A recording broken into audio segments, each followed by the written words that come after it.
You know, it's funny, when we talk about the 2 Minutes Hate from 1984, it's easy to kind of just brush it off as like, oh, it's just fiction. But what's really kind of crazy is how this whole ritual actually reveals some pretty dark truths about us humans and how easy it is to, be manipulated. Yeah, it is really unsettling, isn't it? Yeah, and that's why in this deep dive, we're going to explore the mechanics, the whole purpose, and really the implications of, Orwell's creation, this 2 Minutes Hate. But what's really interesting is that Orwell, he really seemed to understand the power of emotions, particularly in a society like Oceania, where, people are just straight up denied any genuine outlets for their feelings. So the 2 Minutes Hate becomes like this warped pressure valve, Right. allowing people to just vent, but in this really controlled and directed way. So it's not just about like mindless hatred then, right? Not at all. It's like a calculated system of control. Totally. So let's break this down for our listener, okay? Imagine you're living in Oceania under the watchful eye of Big Brother, Every day you're required to go to this mandatory event where they're showing these images of Emmanuel Goldstein, who is supposedly the enemy of the state. And it's really heavily implied in the book that Goldstein is either, dead or just a complete fabrication. Oh, wow. A tool for the party. Yeah. Right? He's like meticulously crafted as this ultimate scapegoat. A boogeyman. Yeah, embodying everything the party's against, rebellion, thinking for yourself, even basic decency. It's like they've created this figure to focus all their fear and anger on. Exactly. But it's not just like passively watching, though, is it? No, not at all. Participants are encouraged to like scream, shout, even throw things at the screen. Oh, wow. It's visceral, Yeah. almost animalistic. Yeah. So you're telling me even if you weren't, actually feeling hateful, you'd probably get swept up in all that? Oh, absolutely. Yeah. It's like, think about crowds, right? Yeah. There's this contagious energy. Hard to resist. Hard to resist. Yeah, it's this thing called social contagion, where emotions can spread like wildfire through a group. Yeah. Much like laughter or yawning. Yeah. Yeah. So even if you start out feeling indifferent, the intensity of the crowd that could pull you in Oh, yeah. and suddenly not joining in makes you the odd one out. Wow. Talk about peer pressure. Right. But it goes deeper than just conformity, though, right? Oh, for sure. Orwell's tapping into something a lot more primal. Absolutely. Yeah. Our brains are wired to respond to threats and the 2 Minutes Hate. It's designed to trigger those instincts. Like how? The imagery, the quick cuts, loud noises, the music, it's all sensory overload. Bypasses rational thought and goes straight for the gut. You see this everywhere, even in advertising today. Certain techniques, they use them to get a specific emotional response. They're hijacking people's, fight or flight. Yeah. But instead of running, they're directed to lash out at this enemy that's been created for them. Right. And all that rage, that fear, it has to go somewhere. It's kind of brilliant in a twisted way. It reminds me of this quote I read about how propaganda works best when it plays on things that are already there. Prejudices and fears. That's a great point. Yeah. It's not about creating hatred from nothing. It's about exploiting and amplifying those anxieties and insecurities. Right. Channeling them toward this designated enemy. And by doing that, they create this weird sense of unity. Totally. It's like going through a war together. Yeah. Even though the enemy is totally made up. Okay, so we're seeing the layers of manipulation here, but I'm curious, how does this constant, outpouring of hate, how does that affect people on like a psychological level? Well, that's where it gets even more interesting.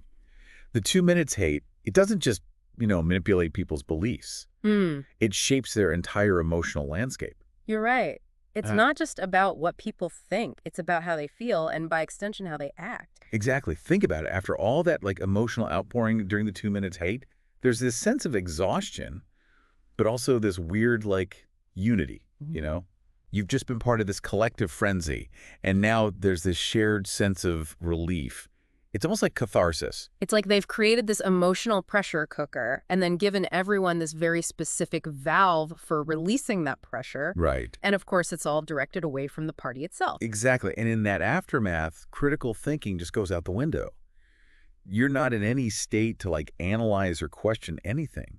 You just want to bask in that shared sense of relief and, loyalty to Big Brother, who's positioned as the protector against this threat that they literally fabricated. So it's not just about venting anger, it's about reinforcing this whole cycle of fear and dependence. Yeah. Which brings us to a point you made earlier about the parallels between the 2 Minutes Hate and our modern world.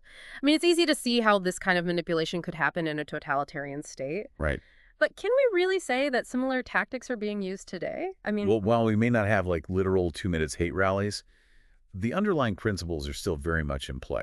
Think about the ways certain groups or individuals are demonized in the media, how propaganda and misinformation tap into our fears and prejudices. It's yeah, no, I see what you're saying. It's like we might not have giant screens with Goldstein's face on them, but we have social media, 24-hour news cycles, algorithms feeding us exactly what confirms our biases. Have you ever noticed how, like, after scrolling through your feed for a while, you feel angry or anxious and you don't even know why? That's exactly the kind of manipulation we're talking about. It's a more subtle form of the 2 minutes hate. Hmm. This constant bombardment of information that's designed to trigger these strong emotional responses, often without us even realizing it. Okay, so if this kind of manipulation is happening all around us, what can we do about it? How do we resist it? Well, the first step is awareness. We need to recognize that our emotions can be manipulated. Yeah. What we see and hear isn't always the full story, just like in 1984, where it's implied that the party fabricates or distorts events to fit their narrative. We need to be critical of the information we consume today. That makes sense. We need to be more discerning about our sources, fact check information, and be aware of our own biases. Exactly. And beyond that, I think it's about cultivating a sense of empathy and understanding, trying to see the world from different perspectives, even those we might disagree with. Because if we can break down those barriers of us versus them, if we can start to see each other as human beings with complex thoughts and feelings, then maybe, just maybe, we can start to resist the kind of manipulation that Orwell so brilliantly portrayed in 1984. Well said. Recognizing the humanity in others, even those we might disagree with, is a powerful antidote to the kind of dehumanizing propaganda that fuels the 2 minutes hate. So essentially, Orwell wasn't just writing a sci-fi novel. He was giving us a warning, a framework for understanding how easily we can be manipulated, how powerful emotions can be weaponized to control and divide us. Absolutely. And that brings us to perhaps the most important takeaway from our deep dive into the 2 minutes hate, its enduring relevance to our own lives. Right, we've talked about the mechanics, the psychological impact, the modern day parallels, but what does this all mean for us here and now? What's factor for our listener today? What's fascinating here is that Orwell gave us a blueprint not just of totalitarian control, but of how easily our own minds can be turned against each other. Mm. The 2 minutes hate isn't some outlandish fiction. It's a reflection of very real human tendencies that we see play out all around us. So you're saying we all have that capacity for hatred, for blind obedience lurking within us. So you're saying we all have that capacity for hatred, for blind obedience lurking within us. Well, it's not about like hatred necessarily, but more about how these primal emotions, they can be triggered and manipulated so easily. Yeah. Think about it. You see some like shocking image online Yeah. or, a headline that just makes you so angry. What's your first reaction? Honestly, it's usually emotional, anger, fear, disgust. It takes a conscious effort to like step back and actually think critically. Exactly. And that's the gap that these manipulators, they exploit that, they know if they can get you to feel first and think second, they've already got you. So we're all susceptible to like our own personal 2 minutes hate in a way. Yeah. Whether it's, a political rally, a social media firestorm, or even just that voice in your head that tells you to be afraid of the other. Exactly. Yeah. And that's why what Orwell wrote is so timeless. It's not just about some dystopian future. It's about the choices we make, like, every single day. Mm. Do we just give in to those knee-jerk reactions, or do we actually, pause, question, choose a different path? So how do we do that? How do we break free from that? It feels like we're constantly bombarded with stuff designed to, trigger us. It's tough, but it starts with recognizing the signs.